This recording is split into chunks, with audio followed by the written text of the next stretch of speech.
obrigado, pastor João Renato, pela prece. Boa noite a todos vocês. É um prazer muito grande poder estar juntos aqui neste culto. Quero dar um alô especial a todos vocês. Eu estava ali no meu celular observando aqueles que já estavam entrando. Seria muito bom você compartilhar esse link com seus amigos. Mande pelo Face, compartilhe no Face, no Instagram. Compartilhe também, copie e compartilhe nas suas redes sociais via WhatsApp. Vai ser muito bom eles terem acesso. Talvez algum parente seu, amigo, que nem mora em Cuiabá, e ele pode também acompanhar essa palavra do Senhor aqui. Quero saudar também aqueles que moram ali no apartamento 404, na rua Sunset, na rua Desembargador José de Mesquita. É a minha casa, a minha família está lá.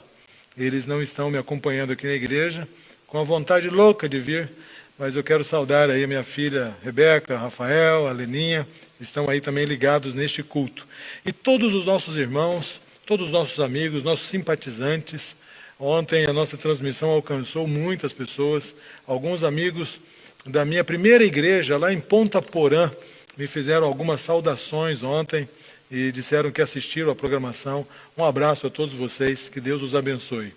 Nós estamos terminando uma série. Esta série se chama Os Últimos Dias. E nós focalizamos a nossa atenção unicamente em um trecho da Bíblia. É um trecho profético extenso, são palavras de Jesus Cristo. É o maior trecho profético proferido por Jesus. Esse trecho também é chamado de Pequeno Apocalipse, pelos teólogos. E o contexto está em Mateus capítulo 24 e capítulo 25. Bem, o contexto desse texto profético aqui está na pergunta que os discípulos fizeram a Jesus. Lá no capítulo 24 de Mateus, abra sua Bíblia agora em Mateus capítulo 24, nós vamos nos concentrar em algumas passagens aqui. Em capítulo 24, no versículo 2, eles então ouviram Jesus dizer o templo seria destruído, e no versículo 3 do capítulo 24, eles se aproximam em particular para Jesus Cristo e perguntam: Senhor, dize-nos, quando sucederão essas coisas? Em outras palavras, quando que o templo será destruído? E eles continuam dizendo: e que sinal haverá da tua vinda e da consumação do século? Os discípulos queriam saber, e Jesus agora começa a responder, desde o verso 4 do capítulo 24 até o final do capítulo 25, são respostas de Jesus a esta pergunta. E nesse contexto ele fala sobre a destruição de Jerusalém e também fala sobre os últimos dias. Jesus Cristo ele não separa as coisas, ele não faz uma distinção dizendo assim, olha, isso acontecerá por ocasião da destruição do templo, e isso aqui será só para os últimos dias. Ele não faz essa distinção. Mas aqui nós temos textos proféticos impressionantes, que são aplicados para os dias em que nós vivemos. Bem, 4 domingos atrás, nós iniciamos falando a respeito dos sinais, a importância dos sinais. Assim como o final do ano vai chegando e as mangueiras nos anunciam, né? Aqui na região centro-oeste especialmente, eu acho que o Brasil inteiro, as mangueiras, elas prenunciam a chegada do final do ano. Quando as mangas elas vão ganhando peso, vão se tornando maiores e elas vão amarelando, vão mudando de cor. Esse é um prenúncio de que o final do ano está chegando. Assim também os sinais na sociedade, os sinais nos movimentos religiosos, os sinais na natureza, os sinais na economia, eles anunciariam a vinda de Jesus. Ao percebermos guerras, ao percebermos fomes, terremotos, calamidades, epidemias, falsos profetas e falsos cristos, nós teríamos então a percepção de que o nosso mestre estaria voltando. A segunda mensagem, nós vimos a comparação entre os últimos dias e os dias de Noé. Os antediluvianos, o texto bíblico diz que eles casavam e davam-se em casamento. Até aí não há nenhum tipo de problema. Nós também nos casamos hoje. E esse texto não está dizendo que nós não devemos nos casar. Mas o que chama atenção no texto é que eles casavam e davam-se em casamento, diz o texto, até o dia em que Noé entrou na arca e não o perceberam, até que veio o dilúvio e os destruiu a todos. O destaque do texto aqui é, e não o perceberam. Mas como eles não perceberam? Noé pregou por 120 anos. Muitos deles trabalharam na arca, na construção da arca. Eles viram os animais sendo conduzidos misteriosamente para dentro da arca. Eles viram aquela grande porta, imensa porta de madeira maciça, sendo fechada sem auxílio de mãos. Eles perceberam que aqueles 7 dias, e Noé tinha falado sobre isso, que ao entrarem na arca, 7 dias, eles permaneceriam lá dentro sem nenhum tipo de chuva. E os 7 primeiros dias não choveu. Tudo o que Noé havia dito, tudo se cumpriu como anunciado. O problema é que os antediluvianos estavam tão envolvidos nas coisas do mundo. Eles estavam tão voltados para si mesmos. Eles estavam tão voltados para a idolatria, para a satisfação do eu, que eles não perceberam.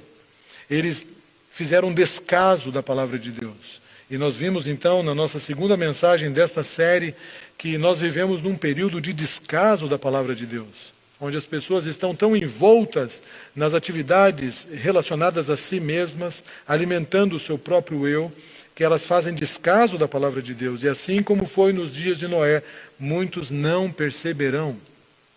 Por incrível que pareça, queridos, até mesmo diante dessa pandemia, que é um grande sinal da volta de Jesus, de que Jesus está perto, muitos não estão percebendo. Muitos não perceberão. Foi o domingo passado, o terceiro domingo passado, nós tratamos sobre as 10 virgens. E foi muito triste nós lembrarmos a tristeza destas 5 virgens que ficaram do lado de fora. Elas eram puras como as outras. Elas aguardavam o noivo como as outras. Elas tinham luz na lâmpada como as outras. Mas elas não participaram da festa.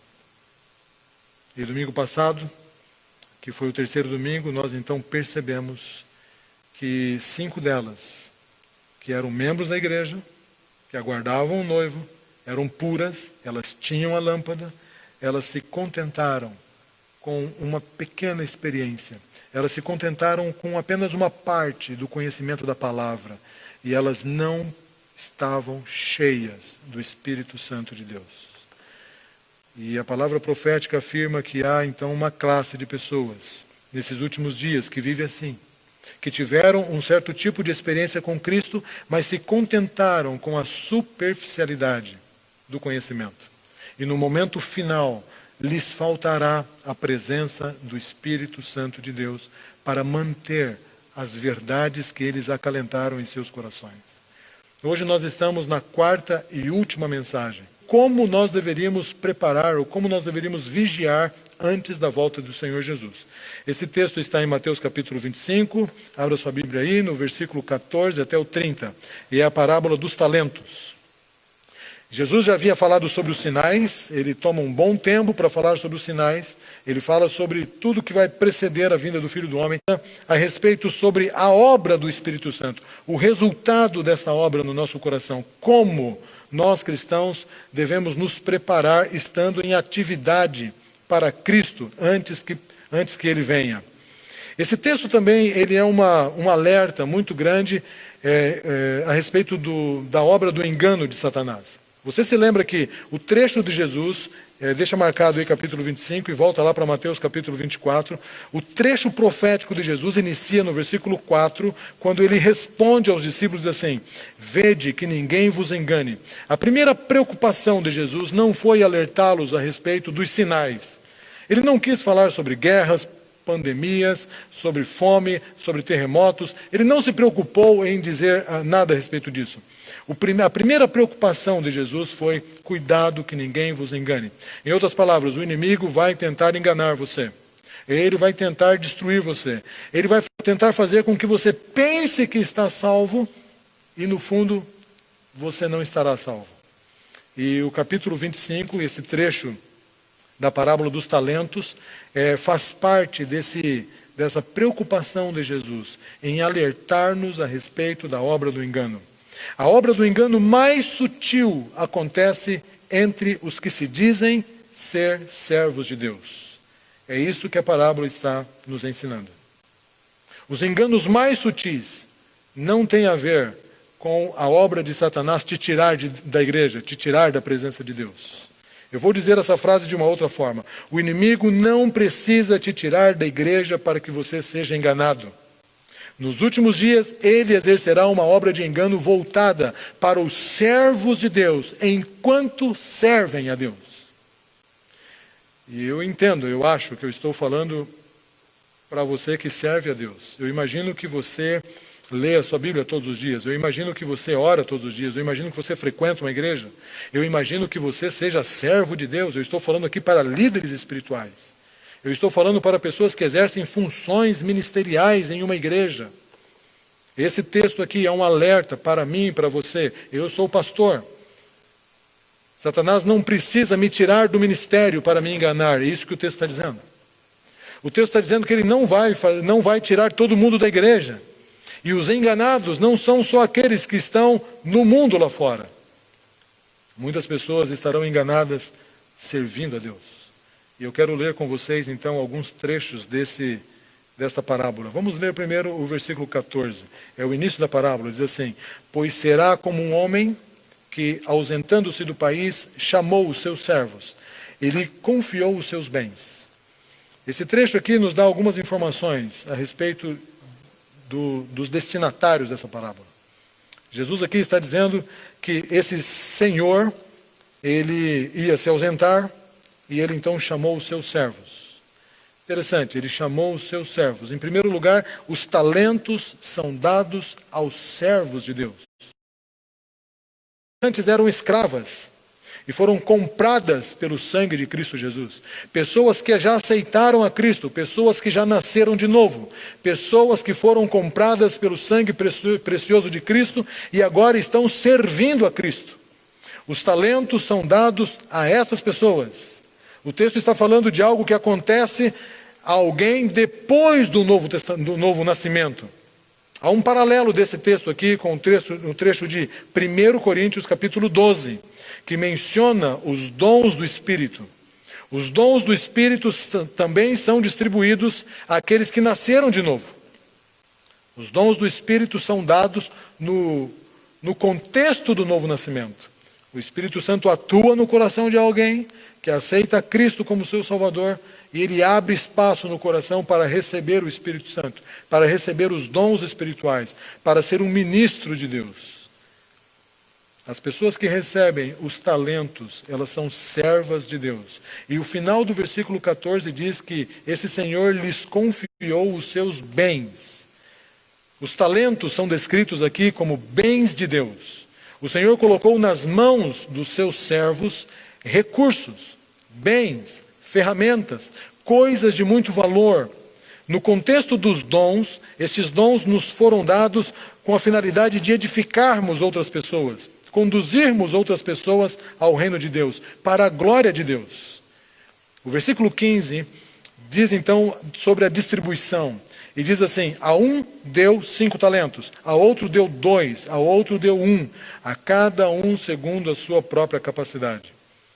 Em 1 Coríntios capítulo 12, versículo 11, também informa que os dons são dados pelo Espírito Santo conforme lhe apraz. É Deus quem distribui os dons, é Deus quem distribui os talentos. Ele dá a cada um conforme a sua capacidade. O que recebeu menos, recebeu 1. Então todos receberam. O que eu acho interessante nessa parábola é que todos recebem algum tipo de bem, algum tipo de dom. Se você está servindo a Deus e diz assim: mas pastor, eu não sirvo para servir porque eu não recebi talento. Então, você talvez não compreendeu esse verso. Esse verso diz que todos receberam. Talvez você precise descobrir quais são os dons, ou acreditar que Deus te deu os dons. E entender que esses bens, esses recursos, que são de diversas formas, servem para ministrar outras pessoas. Mas o que esse texto tem a ver com os últimos dias? O final do verso 15 afirma então que cada um recebeu conforme a sua capacidade. E depois diz assim: então o Senhor partiu. O final do verso 15 afirma que o Senhor partiu. Depois de distribuir os bens, ele se ausentou, ele foi para longe. E no versículo 19 fala que ele volta. E o versículo 19 é uma alusão à volta do Senhor Jesus, exatamente nos últimos dias. E o verso 19 diz assim: depois de muito tempo, voltou o Senhor. o Senhor daqueles servos e ajustou contas com eles. Esse verso diz que haverá um dia de prestação de contas. Haverá um dia em que ele vai prestar contas com os seus servos a respeito dos bens, dos recursos que ele colocou nas mãos dos servos. E neste ponto nós temos uma grande obra de engano para os últimos dias.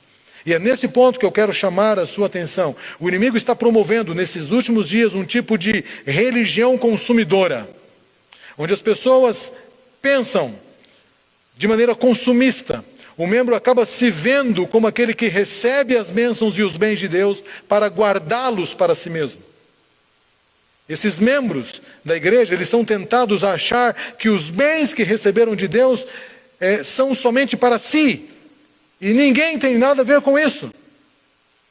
E que eu não preciso prestar conta daquilo que Deus me deu. E que a missão da igreja são para pessoas pagas. São para os pastores que recebem salário. São para aqueles que foram nomeados para alguma função na igreja. Aparentemente, as pessoas acabam servindo a Deus, sem contudo fazer uso dos bens dados por Deus. De Deus aqui na terra. O inimigo está promovendo um tipo de religião consumidora, onde os membros da igreja sentem que servir é um peso. Já pensou nisso? Servir é um peso para algumas pessoas, é um fardo, é uma obrigação. O membro então, ele sai da igreja, e ele volta para a igreja, e ele sai da igreja, e ele volta para a igreja, mas a única coisa que ele quer fazer ao sair e ao voltar para a igreja é assistir às programações da igreja. O membro não contribui para o avanço da igreja de Deus na terra. O que esse texto tem a ver com os últimos dias é que, diferente disso, no capítulo 25, no versículo 16, a palavra de Deus diz que aqueles que receberam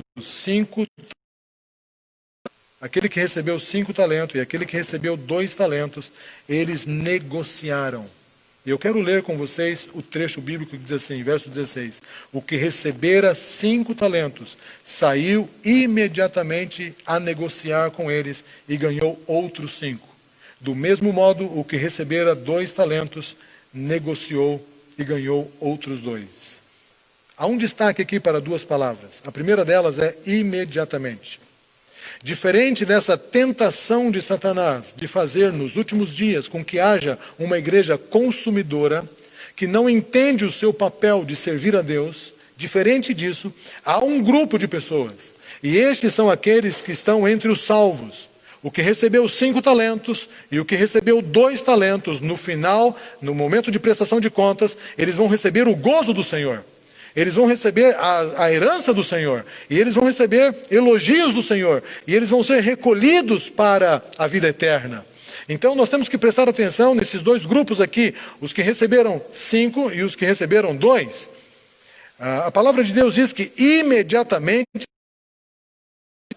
A palavra imediatamente tem a ver com pressa. Aqueles que nos últimos dias fazem parte do povo de Deus e são servos de Deus e recebem os bens de Deus, imediatamente, ou seja, têm pressa em servir a Deus. Estes são os que estão se preparando para os últimos dias. Aqueles que se incomodam, eu preciso fazer alguma coisa, eu tenho que fazer alguma coisa, porque Deus me amou e eu também o amo, eu quero dar essa resposta a Ele. E imediatamente, eles levam a sério o seu principal negócio, a sua principal ocupação, que é negociar os bens dados pelo seu Senhor. Agora, negociar. Eles negociaram os bens. Eu dei uma olhadinha nessa palavra, e esse termo no grego, ergadzomai, é a voz média de ergon, que significa trabalhar. E eu fiquei assim muito feliz em ver esse verbo aqui. Em outras palavras, o servo de Deus teve pressa em trabalhar para o seu Senhor, com os recursos que recebeu do Senhor para fazer crescer o reino do seu Senhor. Ergadzomai também pode ser traduzido por realizar, estar engajado, esforçar-se para servir. Em outras palavras, esses homens que recebem, ou essas pessoas que recebem esses talentos, e eles imediatamente negociam, quer dizer que imediatamente eles são engajados no trabalho. Eles têm pressa, eles gostam, eles têm prazer disso. Eles entendem que o negócio do reino é mais importante do que os seus próprios negócios. Eles querem realizar grandes obras para Deus. Eu fico encantado com esse verso, porque o inimigo está fazendo de tudo para enganar as pessoas nos últimos dias. E o verso 18 mostra a obra do engano. Eu leio com vocês o que aconteceu no verso 18. Mas aquele que recebeu um talento, saindo, abriu uma cova, um buraco na terra, e escondeu o dinheiro do seu senhor. Aqui está a obra do engano. O que recebera um talento cavou um buraco, enterrou os bens que recebera do seu senhor. Às vezes nós achamos que o motivo desse servo ter enterrado o seu talento é porque ele recebeu uma quantia pequena. Às vezes pensamos nisso. Ele recebeu só uma, ficou meio despeitado, ele ficou meio triste por isso, e se ele tivesse recebido um pouco mais, quem sabe ele usaria. E tem algumas pessoas na igreja que talvez se sentem assim. Mas eu não sei fazer muita coisa, deixe para os profissionais, deixe para aqueles que estudaram para isso, deixe para aqueles que fizeram teologia, deixe para aqueles que estão mais antigos na igreja. Eu não sei muita coisa, e eu quero desmistificar isso aqui com vocês. O primeiro motivo, porque não é essa a razão que fez com que ele escondesse o talento, é porque um talento não era pouco. A palavra diz que ele ganhou um talento, e você sabe o que significa um talento? Um talento equivale a 6.000 dias de trabalho. 6.000 dias de trabalho. E se você dividir por 365, 6.000 dias de trabalho, nós teremos 16 anos e meio de trabalho, de salário. Quanto você ganha por ano? Multiplique isso por 16,5. Eu fiz um cálculo aqui de quem ganha por um salário mínimo apenas. Quem ganha um salário mínimo daria 206 mil reais, a quantidade que o Senhor entregou nas mãos daquele senhor. E disse assim: me sirva com esse valor. Você acha que foi pouco? Você acha que o motivo dele ter enterrado esse talento é porque ele tinha pouca quantidade nas mãos? Definitivamente esse não foi o motivo. Mas qual foi o real motivo? E o real motivo está escrito aqui no versículo 24 e o versículo 25, quando ele tem então esse feedback com o seu Senhor, quando ele tem esse retorno, quando o Senhor volta para prestar contas, então ele diz o motivo.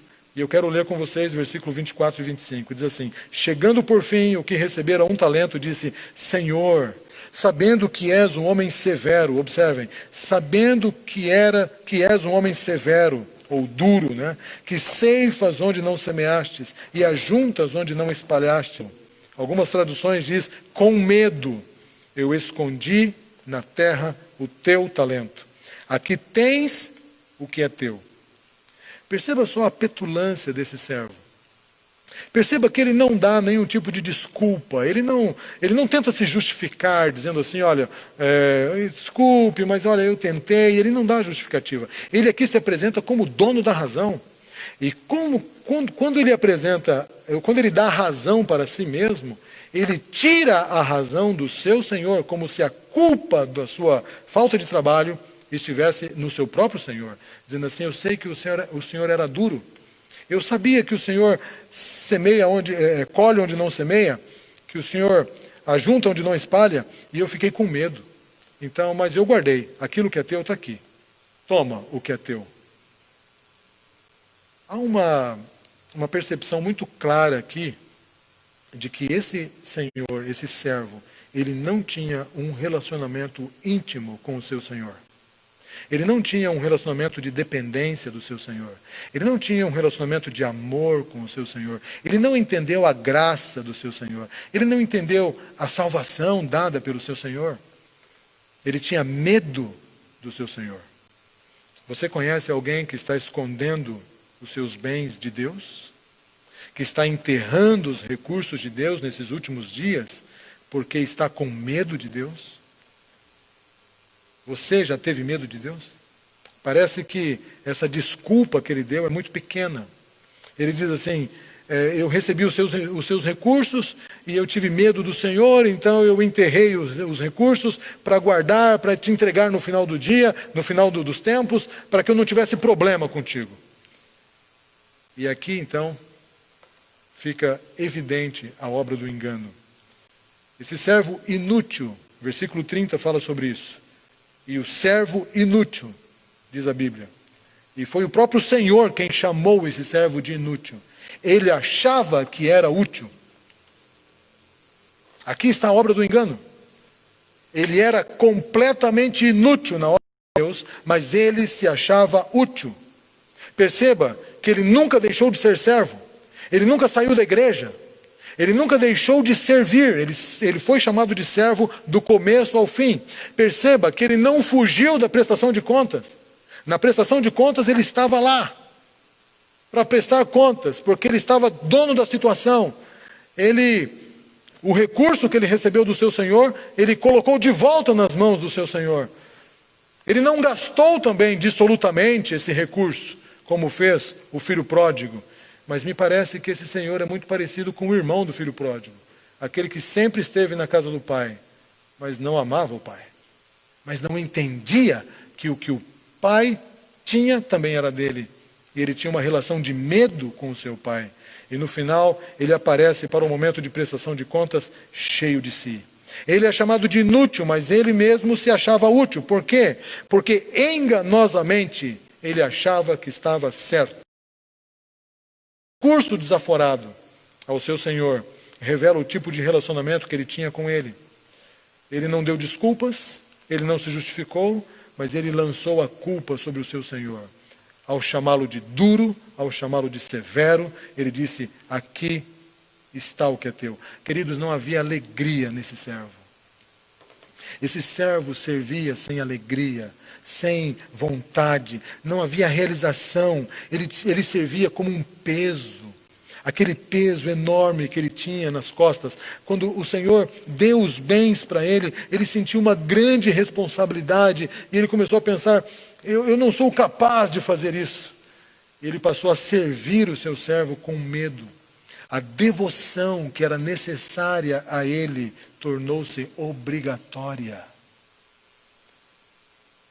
Qual é o prazer que você tem quando busca Deus?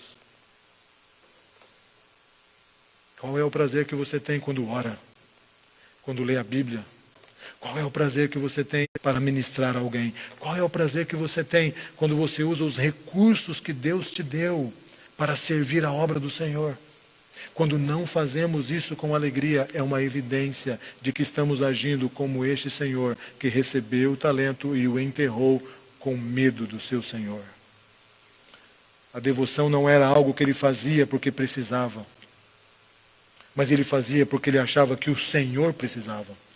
Se você busca Deus porque você acha que Deus precisa de você, talvez você esteja agindo como aquele rapaz agiu. Esse moço simplesmente estacionou em seu relacionamento com Deus. Ele guardou o que recebeu, como se a salvação fosse algo que pudesse ser comprado, como se fosse algo que pudesse ser cumprido por algum tipo de dever religioso, sem graça e sem sabor. E quando o Senhor voltou, deu a ele exatamente o que ele tinha. O Senhor disse, lançai-o fora. Sabe por que aquele rapaz foi lançado fora pelo Senhor? Porque ele já estava fora. Ele estava vivendo na igreja, mas estava longe de Deus. Ele estava vivendo, servindo, mas ele não servia de coração. Ele tinha um peso no seu coração. As nossas escolhas hoje determinam o que o Senhor nos dará quando Ele voltar. Se estamos hoje servindo com alegria, se nós hoje estamos entregando a Deus com alegria, engajados no trabalho pelos outros, o Senhor nos chamará para o galardão eterno, para vivermos de maneira intensa os valores que nós já adotamos. Mas se estivermos escondendo os nossos recursos recebidos por Deus, ou recebidos de Deus, se nos tornamos cristãos consumidores, servos inúteis, que se alegram no serviço do reino, receberemos o que nós decidimos. O nosso caráter permanecerá o mesmo quando Jesus voltar. Qual é o caráter que você está desenvolvendo? Há um trecho no Caminho a Cristo, no livro de Ellen White, que diz o seguinte: nosso Pai é um Pai amoroso e misericordioso. Observem, os cultos a Ele dedicados não deveriam ser vistos como uma atividade triste e cansativa. Parte em sua obra deve ser um prazer. Deus não quer que seus filhos,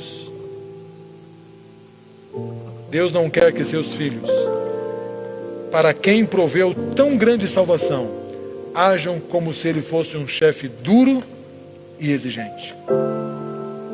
Ele é o seu melhor amigo.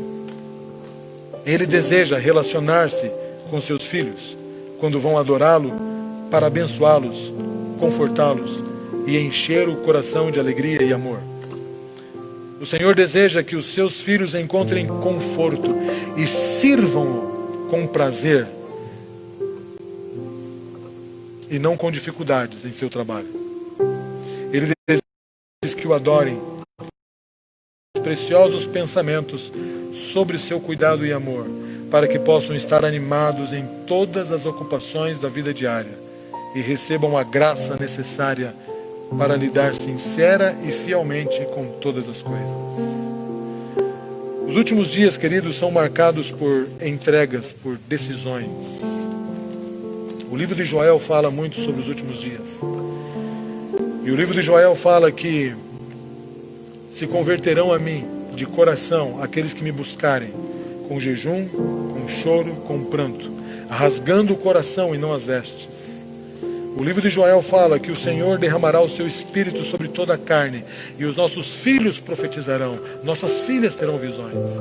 O livro de Joel fala sobre uma igreja nos últimos dias que estará cheia do Espírito Santo, servindo a Deus com os bens recebidos de Deus.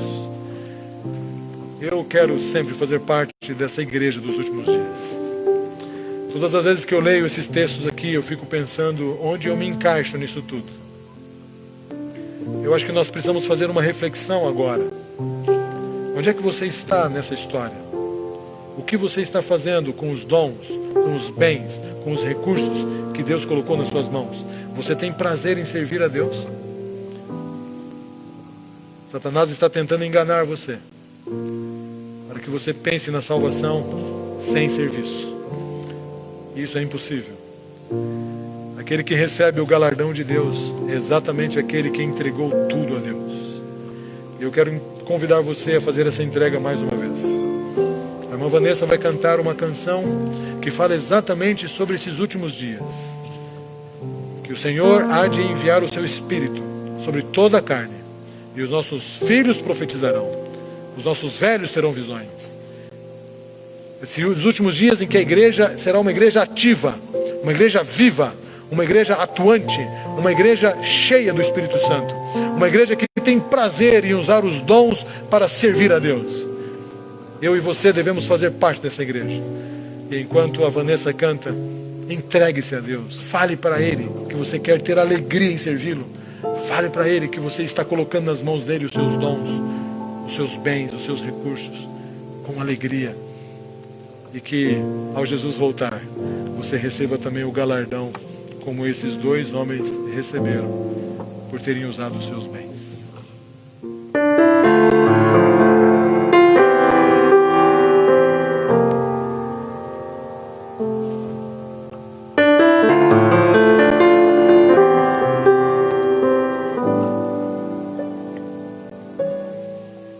Quando o vento do Espírito soprar, uma chama viva vai aparecer. Nossos filhos e filhas irão profetizar, sonharão, e a igreja mudará. Quando a comunhão for a arma principal e o dia a dia de nossos dias sair descerá sobre nós o fogo do Espírito. Viveremos o Evangelho e Jesus Cristo vai voltar. Por que será que ainda não aconteceu? Por que não temos fogo a queimar, pecados escondidos, uma fé adormecida, mandamentos que insistimos em quebrar? Por que será? Por que razão? Tudo nas mãos, mas não há fogo no altar. Mas quando o vento do Espírito soprar, uma chama viva vai aparecer. Nossos filhos e filhas irão profetizar, nossos velhos sonharão e a igreja mudará. Quando a comunhão for a arma principal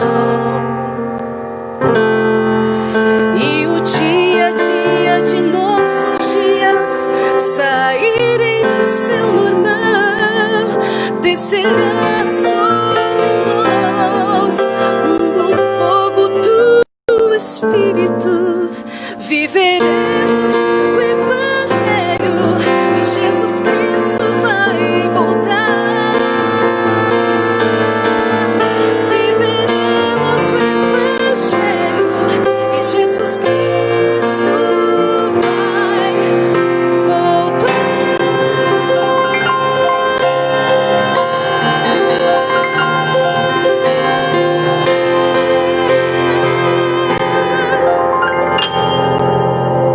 Jesus Cristo vai voltar quando a terra inteira se encher do Espírito Santo de Deus.